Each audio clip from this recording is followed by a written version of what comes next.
বছর তাকে রেখে দিচ্ছে প্রতিযোগিতায় ভালো করার জন্য, কোনো দরকার নেই। একটা ছেলে হাফেজ হয়ে গেছে, তাকে ব্যাস অন্য লাইনে দিয়ে দিতে হবে, কেতাবখানা দিয়ে দেন বা স্কুলে দিয়ে দেন।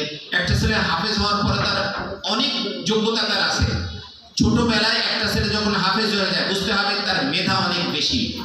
ইচ্ছা করলে সে অনেক বড় কিছু হতে পারে, সে বিজ্ঞানী হতে পারে, সে ডাক্তার হতে পারে, সে ইঞ্জিনিয়ার হতে পারে, সে রাষ্ট্রবিজ্ঞানী হতে পারে, সে বড় মুহাদ্দিস হতে পারে, বড় মুফতি হতে পারে, বড় মানে মুফাসসির হতে পারে। সে যোগ্যতা তার আছে।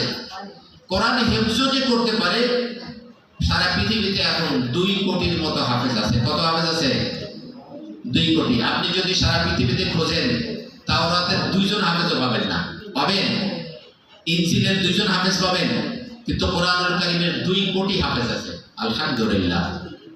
তো এই যে হাফেজ হওয়ার পর আমাদের আকাবেরদেরকে যদি দেখেন, প্রত্যেকে হাফেজ ছিল, কিন্তু তারপরে বড় বড় তারা এক একজন হয়েছে। বিজ্ঞানী বলেন, ডক্টর বলেন, ইবনে সিনা ডাক্তারদের জনক বলা হয়, তিনি হাফেজ ছিলেন। ইবনে খালদুন তিনি হাফেজ ছিলেন। আলজাবরা মানে যার নামে আলজাবরা তিনি হাফেজ ছিলেন। এরকম ভাবে যদি আমরা দেখি, আপনি ইমাম মুসলিম বলেন, ইমাম বুখারী বলেন, ইমাম আহমদ বিন হাম্বল বলেন, সবাই হাফেজ ছিলেন। হাফেজ ছাড়া আমাদের আকাবেরদেরকে চিন্তাও করা যেত না। হাফেজ হওয়ার পরে তারপরে আমাদের আকাবেরদের মধ্যে যে চিন্তা ছিল, হেফজটা হলো তাদের জন্য প্রাথমিক শিক্ষা। হেফজটা ছিল প্রাথমিক শিক্ষা।